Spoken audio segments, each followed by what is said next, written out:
Hi అండి. Welcome back to సర్దాస్ world. ఈరోజు మన రెసిపీ వచ్చేసి ఉల్లిపాయ వెల్లుల్లిపాయ వాడకుండా బిర్యానీ అండి. అదే పుదీనా బిర్యానీ, పుదీనా రైస్ ఏదైనా అనుకోండి. బిర్యానీ రైస్తో చేసాం కదా, పుదీనా బిర్యానీ అయితే అంటాను నేను. ఫస్ట్ టైమే చేశాను నేను. చాలా టేస్టీగా అయితే వచ్చింది. ఫస్ట్ టైం చేసేవాళ్ళు కూడా ఈ వీడియో ఎక్కడ స్కిప్ చేయకుండా ఇలా చేసి పెట్టండి. కార్తీక మాసం ఎన్వి తిన్న వాళ్ళకి ఇది ఒక మంచి ఆప్షనల్. పిల్లలు కూడా చాలా ఇష్టంగా తింటారు. పుదీనా బిర్యానీ అండ్ దానిలోకి potato masala curry. Potato masala కర్రీలో కూడా ఉల్లిపాయ వెల్లుల్లిపాయ వేయకుండా అయితే నేను ప్రిపేర్ చేశాను. జస్ట్ 5 మినిట్స్లో అయితే ఈ వీడియో ఉంటుంది. ఎక్కడ స్కిప్ చేయకుండా అయితే చూడండి. ముందుగా బిర్యానీ రైస్ నాకు ఒక గ్లాసే ఉన్నాయని ఒక గ్లాసు మామూలు రైసు, 2 గ్లాసుల బియ్యాన్ని అయితే ఒక గంట నానబెట్టి పక్కన పెట్టేసుకున్నాను. తర్వాత బిర్యానీ గిన్నె తీసుకుని, బాగా మందపాటి బిర్యానీ గిన్నె తీసుకుని దానిలో 2 టేబుల్ స్పూన్ల నెయ్యి, 2 టేబుల్ స్పూన్ల నూనె వేసుకొని బాగా నూనె కాగిన తర్వాత బంగాళదుంప ముక్కలు, క్యారెట్ ముక్కలు, టమాటా ముక్కలు అన్నీ వేసుకుని ఫ్రై అవ్వనివ్వండి. ఆయిల్లో మొత్తం అంతా ఫ్రై అవ్వాలి.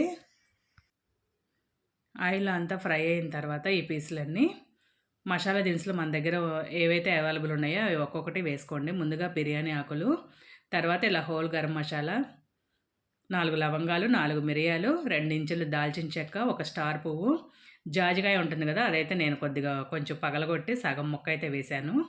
తర్వాత ఒక కట్ట పుదీనా తీసుకుని ఆ పుదీనా శుభ్రంగా క్లీన్ చేసుకుని జల్లెడ గిన్నెలో వేసుకుని దానిలో 4-5 పచ్చిమిరకాయలు, ఒక చిన్న అల్లం ముక్క కట్ చేసుకుని వేసుకుని ఇలా మెత్తగా ప్యూరీ లాగా అయితే వేసుకోవాలి, మిక్సీ వేసుకోవాలి.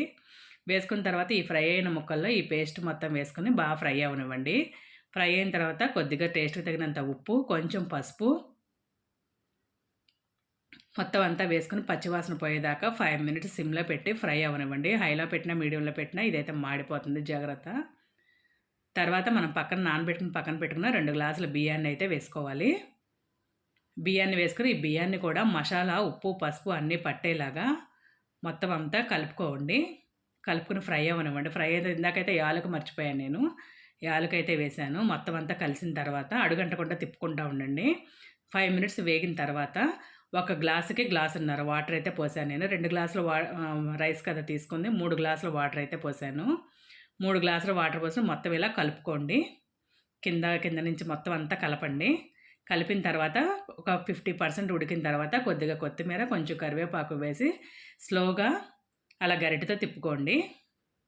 అలా గరిటెతో మొత్తం అంతా కలుపుకోవాలి. కలుపుకున్న తర్వాత లిడ్ పెట్టేసుకుని సిమ్లో 5 మినిట్స్ ఉడకనివ్వాలి. 5 మినిట్స్ ఆర్ 10 మినిట్స్ మనం మగ్గిన దాన్ని బట్టి చూసుకుంటూ ఉండాలి. నాకైతే 5 మినిట్స్లోనే మగ్గిపోయింది. బిర్యానీ రైస్ ఊరికే మగ్గిపోతుంది కదా. 5 మినిట్స్ తర్వాత చూసారా బిర్యానీ అయితే ఎలా టెంప్టింగ్గా అనిపిస్తుందో. చాలా టేస్టీగా అయితే వచ్చింది.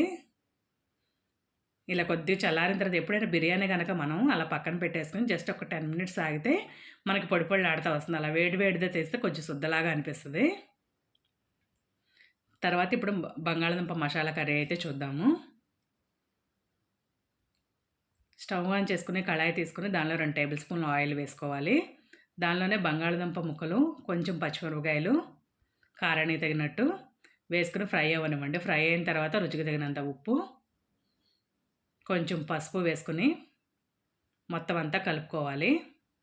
మొత్తం అంతా కలుపుకున్న తర్వాత నేనైతే ఒక 7-8 టమాటాలు అయితే తీసుకున్నాను. ప్యూరీ నాకు కొంచెం ఎక్కువ కావాలని 7-8 టమాటాలు అయితే తీసుకున్నాను. మీరు ప్యూరీని బట్టి టమాటాలు తీసుకోండి. టమాటాలు కూడా బాగా ఫ్రై అవ్వాలి ఈ నూనెలో, బంగాళదుంపలో. చూసారా అలా ఉప్పు పసుపు వేసిన తర్వాత అలా నీరు వచ్చింది చూసారా. అలా నీరు వచ్చిన తర్వాత ఇలాగ కారం వేసుకోవాలి. కారం వేసుకుని మొత్తం అంతా ఈ కారం కూడా బంగాళదుంప ముక్కలకి పట్టనివ్వాలి.